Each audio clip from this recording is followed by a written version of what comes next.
From chip butties hot with vinegar to fish finger sandwiches dripping with ketchup, Britain's sandwich history is stranger than you think. Some became legends, others nearly caused scandals, ready to taste the forgotten ones. The Ploughman's standby, the crack of a crusty bap, the sharp smell of cheddar, the tang of pickle that hits your nose before the first bite. This wasn't just lunch, it was a ritual. Pub counters stacked them high, each one promising a taste of the countryside, a pause in the middle of the day. Cheese, pickle, a little salad, maybe a slice of ham, humble ingredients that somehow felt like a feast. Workers, travellers, even office clerks treated themselves, washing it down with a pint of bitter as chatter filled the air. It was ordinary life made hearty, a sandwich that grounded you. And just as the memory of rustic pubs lingered, another sandwich quietly waited, sweeter, softer, and carrying the unmistakable flavours of youthful afternoons. Coronation chicken sandwich, a soft roll, golden with curry mayonnaise, the sweet bite of sultanas, and the faint warmth of spice. Every mouthful carried a royal story. Created for Queen Elizabeth II's coronation in 1953, it balanced elegance with comfort, exotic yet accessible. Soon it escaped the palace menu and landed on supermarket shelves, picnic blankets and lunchboxes nationwide. Office workers, schoolchildren at fetes, and even wedding guests all experienced a taste of royalty. It was more than decoration. It reflected an era when Britain embraced post-war confidence and culinary curiosity. The tender chicken, spiced mayo, and sweet sultanas turned a simple sandwich into a statement of taste and tradition. Yet while coronation chicken celebrated history, another sandwich was quietly rewriting what indulgence could mean. Ploughman cocktail sandwich. The cold snap of lettuce, the pink prawn crunch, and the sweet hit of Marie Rose sauce. This sandwich smells like a 70s dinner party on payday. Born from Britain's obsession with prawn cocktail starters, it made the leap into bread as supermarkets rushed to turn restaurant chic into everyday lunches. Which one did you eat at home? Type one word in the comments, and don't forget to subscribe for more forgotten sandwich stories.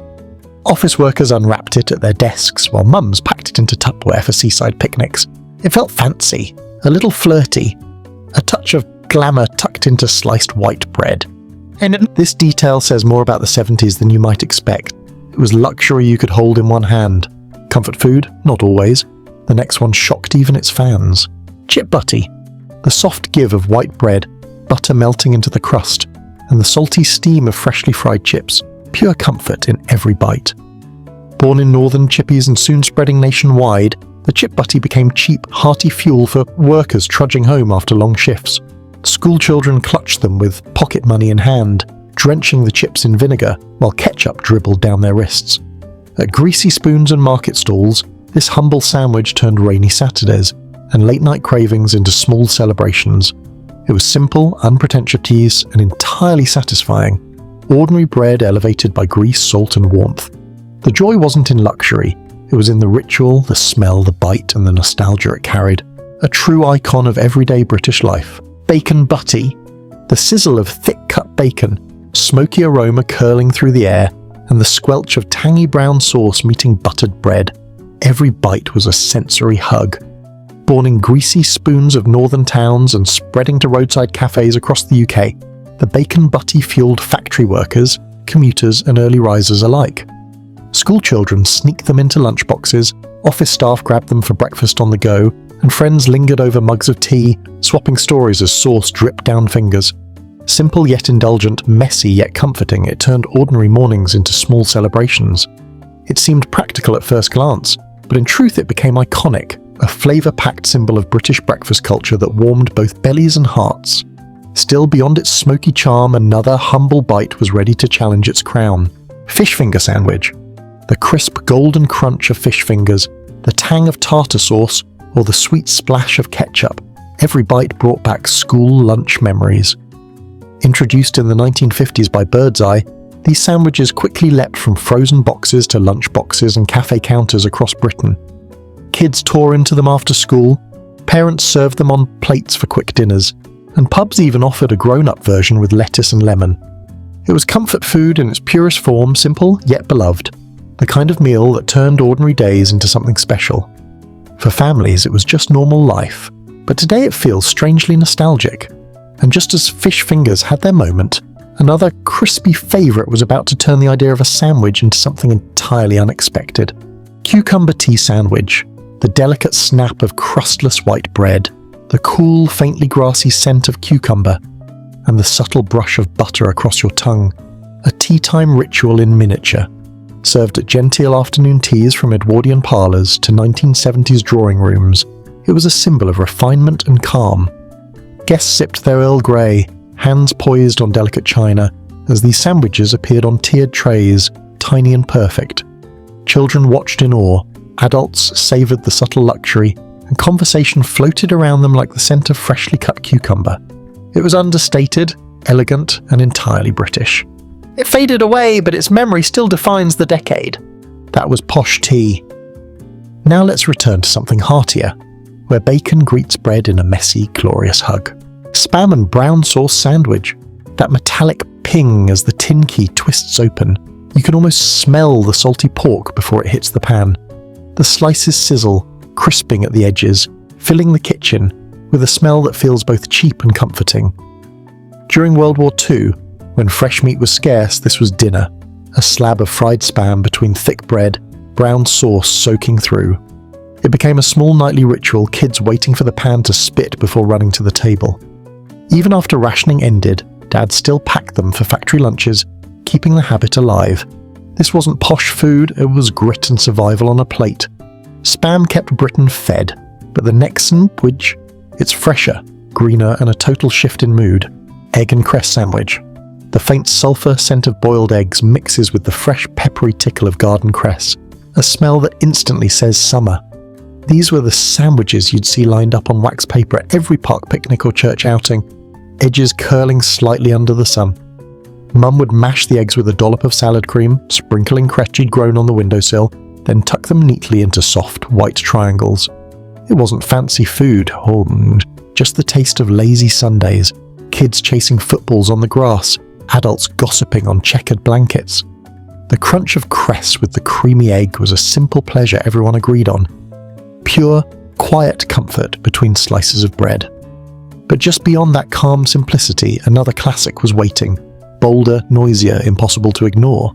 Corned beef and pickle sandwich. The sharp tang of pickle hits first, cutting through the rich, salty smell of corned beef. This was the lunchbox champion of factory floors and railway brakes, wrapped in greaseproof paper and stuffed into jacket pockets. In smoky canteens, workers would bite through thick bread and nod to each other, cheap, filling, and just enough to keep going until the whistle blew. The crunch of pickle gave it a bite that kept things interesting. A spark in an otherwise grey day. It was no-frills food for a no-nonsense time, practical and proud of it. But just as the corned beef and pickle sandwich spoke to hard work and thrift, another classic was waiting on the horizon. Richer, more indulgent, and carrying with it the taste of escape. Beef dripping sandwich. The smell was unmistakable. Warm, savoury fat with that Sunday roast aroma that lingered in the kitchen. When the beef joint was finished, nothing went to waste. The dripping, golden jelly beneath a layer of fat was scraped onto thick-cut bread, sprinkled with a little salt and eaten standing up. It was the kind of sandwich that turned frugality into flavour, a quiet luxury for working families after a long week. The fat would melt slightly against the warm crust, coating every bite with roast dinner richness. For many, it was a memory of childhood, ration books and making do. Comfort food? Not always. The next one shocked even its fans. Chicken and stuffing sandwich. The herby smell of sage and thyme hits first. That unmistakable Sunday roast aroma. Leftover roast chicken would be sliced thin, layered with soft bread, and padded out with a generous spoonful of stuffing, sometimes still warm. It was Christmas lunch without the tinsel, a little feast tucked into a weekday sandwich. Packed into lunchboxes or grabbed from the corner shop, it brought comfort to commuters and builders alike. A portable roast dinner you could eat on the go. One bite and you'd taste the gravy, the crisp roast skin, the seasoning that made the whole thing sing. But while this sandwich captured the warmth of home, the next one shimmered with a very different energy, lighter, flashier, and dressed for a night out. Sardine and tomato sandwich. The briny smell of tinned sardines mixed with the sweet green scent of ripe tomatoes. A sandwich that tasted like the seaside even miles inland. In the 1950s, this was the thrifty coastal lunch. sardines mashed with a little butter or vinegar, spread thickly onto bread, then topped with slices of tomato that bled juice into the crumb. Families would eat them on day trips to the coast, perched on seawalls with gulls crying overhead.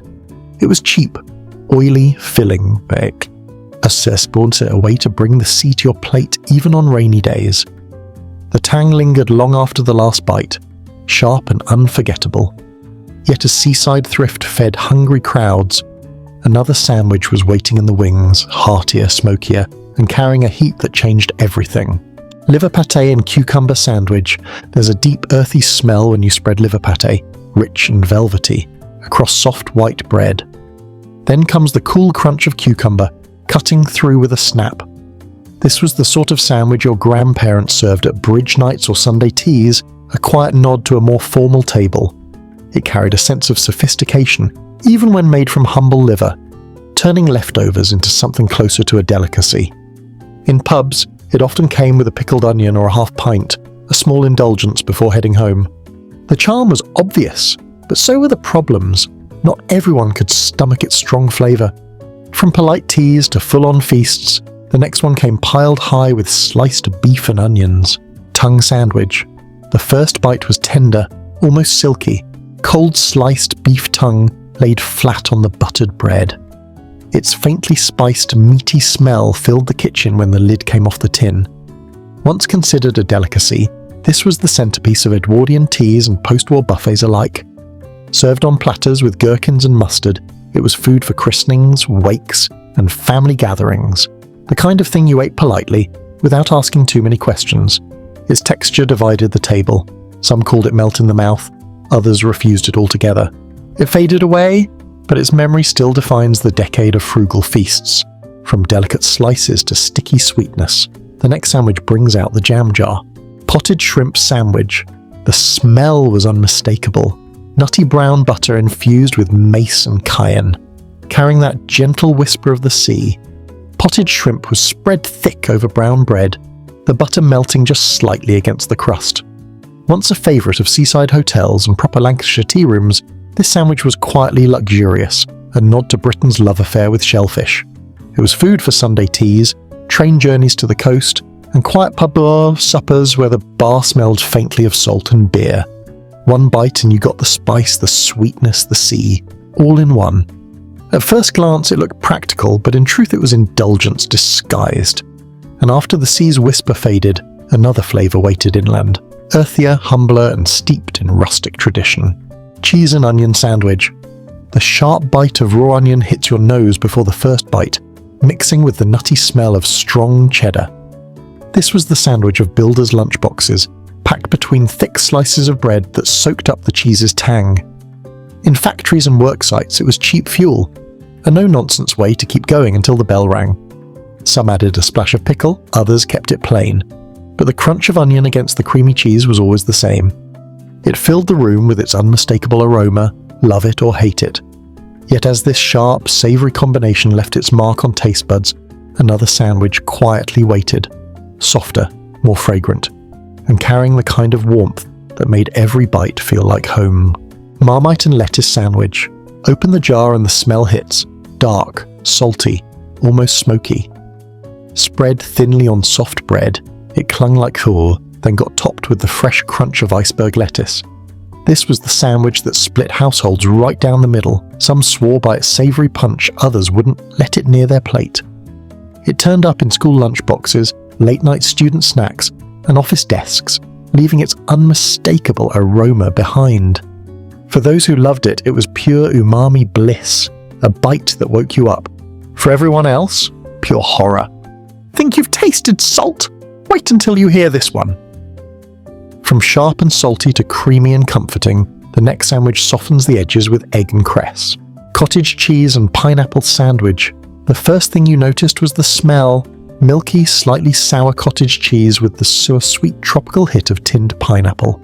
Spread on soft brown bread, it was the darling of 70s diet plates, promising health and glamour in every bite. You'd spot it at office lunches, slimming clubs, and even dinner parties where low fat felt modern and sophisticated. It was light, creamy, and just a little bit odd, sweet and savoury in equal measure. For some, it was a refreshing change. For others, it was diet food punishment between two slices. The charm was obvious, but so were the problems.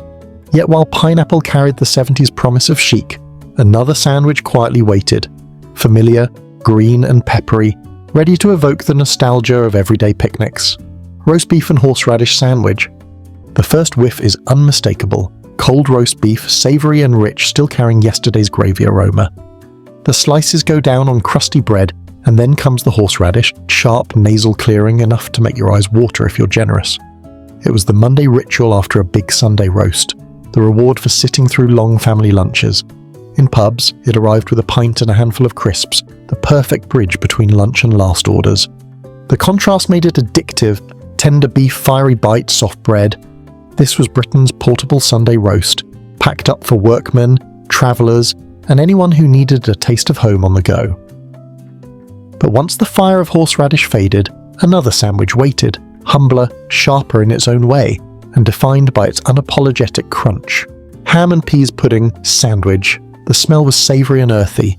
Boiled yellow peas mashed into a smooth paste spread thick onto the stotty cake or soft white bread. Then came the ham, salty and pink, sliced straight from the joint. This was the taste of the Northeast, a miner's favourite, and a cheap way to make a meal stretch. Peas pudding was cooked in the same pot as the ham, so every bite carried that deep, smoky flavour. You'd find it in packed lunches, on market stalls, or waiting at home after a long shift. Filling, warming, no frills. It was comfort and thrift in one bite. But while this humble combination satisfied hungry hands, another sandwich was quietly waiting, spicier, bolder, and ready to challenge taste buds in an entirely different way. Branston pickle and cheese sandwich. Pop the jar and you get that sharp, vinegary hit mixed with sweet, spiced vegetables. Spread it thick over bread, add a slab of strong cheddar, and you've got a sandwich that tastes like Britain in one bite. It was the hero of Ploughman's lunches, school lunchboxes, and quick kitchen suppers when there wasn't time for a full meal. The mix of creamy cheese and tangy pickle gave it bite, sharp enough to wake you up, sweet enough to keep you coming back. It was no gourmet plate, just pure pantry comfort. This detail says more about the 70s than you might expect. From pickle jars to peas pudding pots, the next sandwich takes us to the Northeast and straight into a miner's lunchbox. Beef and onion sandwich. The smell of slowly cooked beef mingled with caramelized onions, rich, savoury and slightly sweet. Thick slices of meat were layered onto crusty bread, the onions soft but bursting with flavour. This was a staple of old-school butcher shops, often sold wrapped in wax paper for a quick lunch. Workers, students and locals queued for their daily fix, tearing into the warm, hearty sandwiches at lunch break or on the go. It was filling, cheap and utterly satisfying, a taste of tradition passed down through generations. Comfort food, yes, but not always. And as the butcher's favourite warmed bellies across Britain, another classic was quietly taking shape, sharper, tangier, and carrying a sweet kick that turned simple bread and filling into pure nostalgia. Tinned salmon and mayo sandwich. The faintly oceanic aroma of salmon hits first, mixed with the creamy tang of mayonnaise, softening the fish's oily texture. Spread between slices of bread, it was the go-to budget-friendly lunch for schoolchildren, office workers, and seaside picnickers alike. Post-war Britain embraced tinned salmon as an affordable source of protein, transforming ordinary bread into something filling and satisfying. At kitchen tables and park benches, the bite of the fish and the cool creaminess of the mayo became a ritual. Quick to make, easy to pack, and still considered a treat. It was simple, nourishing, and just a little retro, a reminder of thrift and comfort in one bite. But when salmon's quiet reliability had done its work, another sandwich waited perfectly, meatier, richer, and with a surprising twist of sweetness. Beef and dripping toasty. The aroma hits immediately, hot beef dripping sizzling into soft white bread, the edges browning to a golden crisp. Each bite was rich, salty and indulgent, the melted fat coating the tongue in a way that made you want another mouthful instantly. Once a staple of pub snacks and greasy spoon menus, it fueled workers on long shifts and travellers waiting at stations, providing a hearty boost when the day demanded it. Served hot with a pint or a cuppa, it was comfort and practicality rolled into one. The simplicity was deceptive, indulgence disguised as a quick bite. But just as beef dripping carried the warmth of pub kitchens, another classic was quietly waiting. Humbler, thriftier, yet packed with a flavour that tugged at seaside memories. Curried egg sandwich. The scent of softly boiled eggs mingled with a hint of curry powder. Warm, comforting and lightly exotic.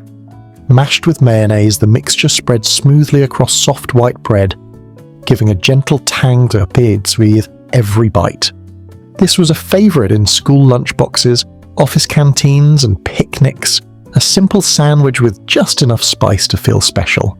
Housewives of the 60s and 70s embraced it as a quick, affordable and tasty way to liven up ordinary egg mayo, while kids discovered a tiny adventure between two slices. The texture was creamy, the aroma subtle but inviting, and each bite carried memories of brown paper wrappers and post-school hunger. But just as this mild mix won hearts, another filling was waiting, sharper, brinier, and carrying the punch of the sea, pilchard and onion sandwich.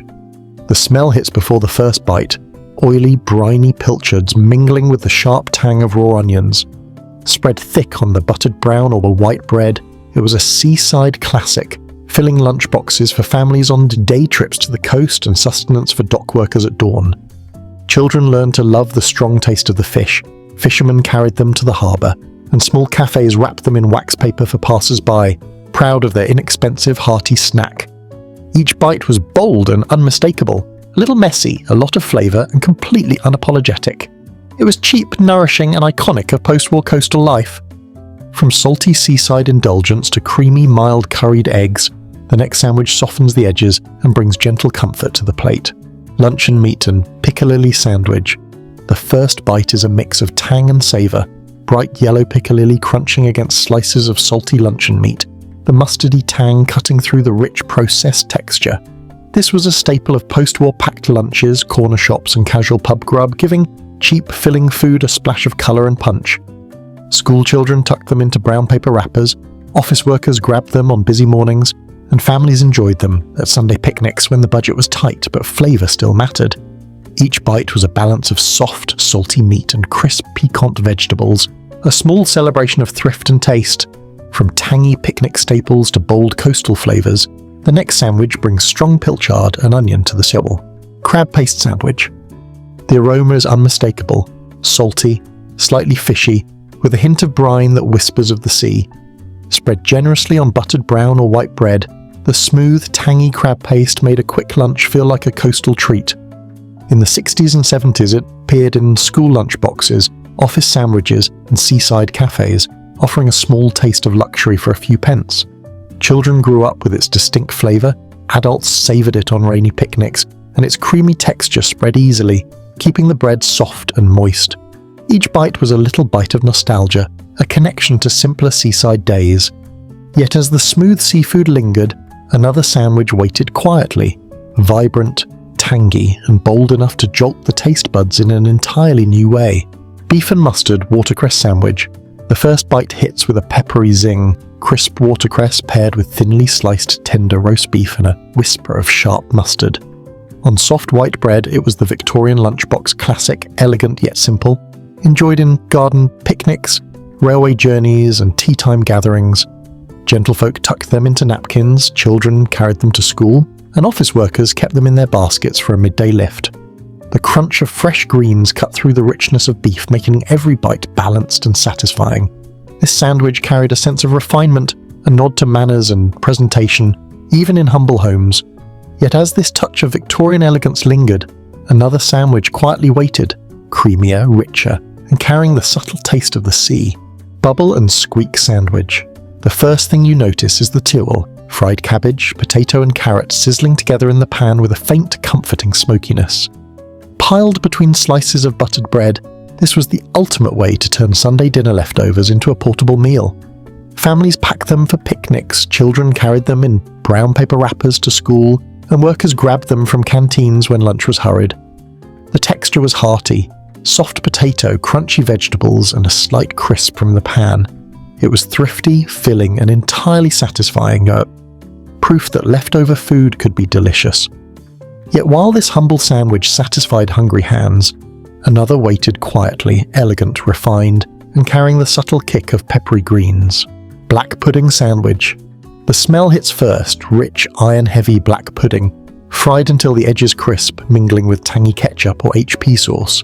Between slices of soft white or brown bread, it was a staple of breakfast menus, greasy spoons and weekend pub snacks. Miners, market workers and early risers tucked them into napkins or grabbed them on the go, drawn by the filling savoury hit. The texture was a contrast of crunchy edges and soft, spiced interior, delivering warmth and comfort in every bite. Loved by some, feared by others, it carried the taste of working-class mornings and hearty appetites. Comfort food, not always. The next one brings leftover fried vegetables into a portable golden sandwich. From greasy spoon indulgence to frugal family dinners, the next sandwich is bubble and squeak reinvented. Treacle and dripping sandwich. The aroma is unusual, sweet, sticky golden treacle mingling with the rich, savoury smell of beef dripping. Spread on soft white bread, it was a historic curiosity, appearing in working-class kitchens and post-war lunchboxes as a way to stretch ingredients while still feeling indulgent. Children and adults alike braved the unusual combination, intrigued by the sweet-salt contrast, often paired with a cup of tea or a pint in pub corners. Its texture was sticky yet comforting, rich, yet oddly satisfying, and it told a story of thrift, tradition, and bold flavours. That was pub grub. Now, another sandwich was quietly waiting in school lunchboxes, darker, heartier, and carrying the promise of a breakfast punch that few could resist. Soused herring sandwich. The smell is instantly bracing, vinegary, salty, and unmistakably fishy, with hints of pickling spices. Fillets of herring tucked between slices of dense brown or white bread made a lunch both portable and bold. Popular in post-war Britain, it appeared in working-class lunchboxes, seaside cafés and market stalls, a cheap source of protein with a sharp, invigorating flavour. Children learned early to either love it or recoil, while adults enjoyed it with pickled onions or a dash of black pepper. The texture was soft but firm, the taste tangy and lingering, leaving a memory of retro culinary daring. And just as this salty, daring classic left its mark, another sandwich quietly waited, sweeter, stickier, and carrying a flavour punch that few could have imagined. Cold sausage sandwich! The smell is unmistakable. Smoky, spiced sausages lingering from last night's dinner, now cooled but still full of flavour. Sliced thick and tucked between buttered bread, it was a working-class staple, transforming leftover bangers into a portable hearty lunch. School children carried them in brown paper wrappers, factory workers packed them for midday meals, and families relied on them for quick picnics or busy mornings. The texture was a mix of tender meat and soft bread, with just enough fat to keep it satisfying but not greasy. It was thrifty, filling, and entirely unpretentious, the taste of everyday Britain.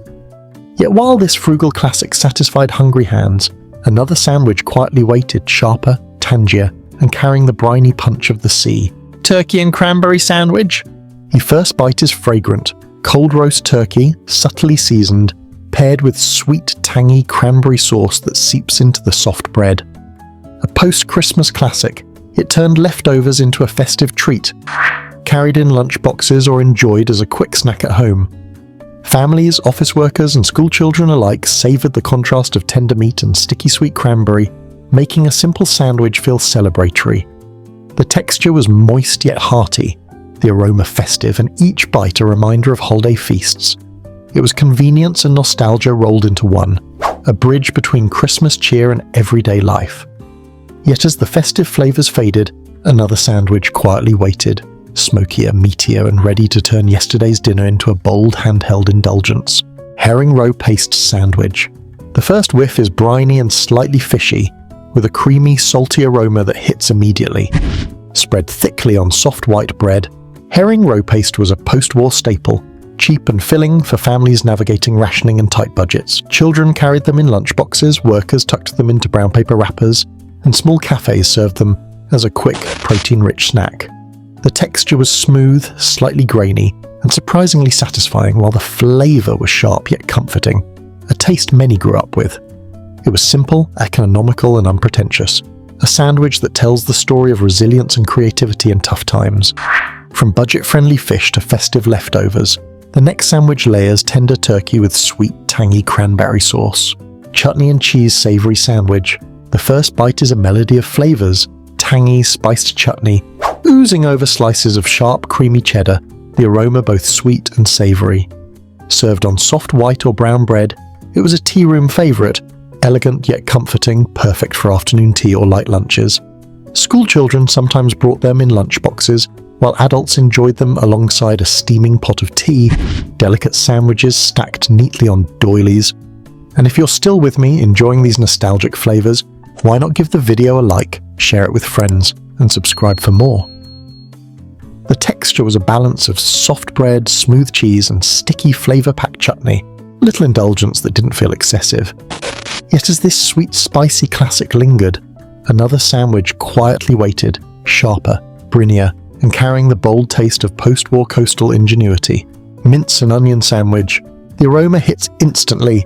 Warm, savoury leftover minced meat, slowly sautéed with onions, mingling with buttered bread. It was the ultimate working-class lunchbox or pub snack, turning last night's dinner into a portable hearty meal. School children tucked them into wrappers for midday hunger, workers grabbed them straight from bakery counters, and families relied on them for budget-friendly dinners on busy evenings. The texture was soft yet substantial, onions adding a gentle sweetness to the savoury mince. Each bite carried a hint of nostalgia, recalling kitchens filled with frying pans and the comforting smell of home-cooked meals. Yet as this humble leftover sandwich satisfied hungry hands, another quietly waited, creamier, sweeter, and carrying the subtle spice that turned simple bread into a delicate indulgence. Tongue and mustard sandwich. The first whiff is rich and meaty, cold, thinly sliced beef tongue with a sharp, pungent mustard bite, layered on soft, fresh bread. Once a staple at old-school butcher counters, it was prized for its bold flavour and unusual texture, served to curious customers seeking something hearty and different. Workers grabbed them for lunch, families tucked them into picnics, and adventurous schoolchildren sometimes sneaked a bite from their parents' sandwiches. The contrast of tender tongue and fiery mustard made every mouthful memorable. Part indulgence, part tradition. Which one did you eat at home? Type just one word in the comments! From butcher's counter classics to modern nostalgia, this marks the end of our long-lost UK sandwich countdown. That's 40 long-lost UK sandwiches. Hungry for more forgotten flavours? Click the next video to keep the journey going.